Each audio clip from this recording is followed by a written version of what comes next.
Welcome to భక్తి ఓం channel.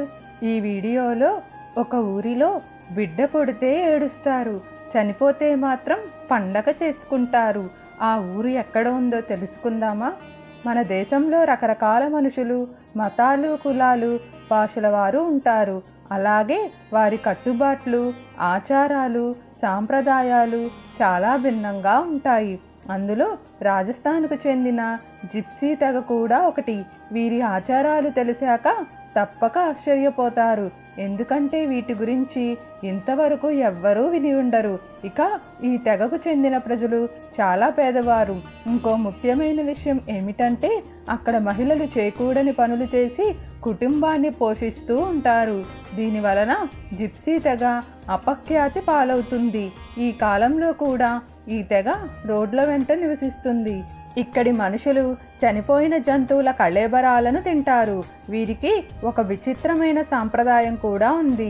దీన్ని ఇప్పటికీ కూడా వారు పాటిస్తూ ఉంటారు. ఆ విచిత్రమైన సాంప్రదాయం ఏమిటో ఇప్పుడు తెలుసుకుందాం. అయితే సాధారణంగా మన ఇంటిలో బిడ్డ పుడితే ఎంతో ఆనందంగా పండుగ చేసుకుంటాం. అలాగే పిల్లలు పుట్టారని లడ్డూలు కూడా అందరికీ పంచి పెడతాం. దీనితో మన మొత్తం కుటుంబానికి ఎంతో ఆనందం వస్తుంది. కానీ ఈ జిప్సీ ప్రజలు మాత్రం బిడ్డ పుట్టినప్పుడు చాలా బాధపడతారు, అంతేకాకుండా ఏడుస్తారు కూడా. అంతేకాకుండా బిడ్డ పుట్టిన ఆ ఇంటిలో ఆ రోజు వంట కూడా అస్సలు చేయరు. అయితే మన దేశంలో ఎవరైనా చనిపోతే ఆ రోజు వంట చేయకుండా ఉంటారు. కానీ జిప్సీ తెగలు ఎవరైనా చనిపోతే సంబరాలు చేసుకుంటారు. అలాగే శవాన్ని దానం చేసే వరకు మాంసం తింటూ మద్యం తాగుతూ చాలా చక్కగా నివసిస్తారు. అలాగే ఆ రోజు కొత్త బట్టలు వేసుకొని చాలా పండగ చేసుకుంటారు.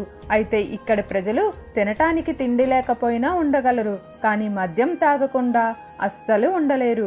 ఆస్తులు అమ్మి అయినా సరే మద్యం కొనుక్కుంటారు. అలాగే తమ పిల్లలను బడికి కూడా పంపకుండా నిరక్షరాస్యులుగా ఉంచుతారు. మీకు ఏమైనా సందేహాలు ఉంటే దయచేసి కామెంట్ సెక్షన్లో తెలియజేయండి. మీకు ఈ వీడియో నచ్చినట్లయితే లైక్ చేయండి, షేర్ చేయండి, అలానే సబ్స్క్రైబ్ కూడా చేసుకోండి.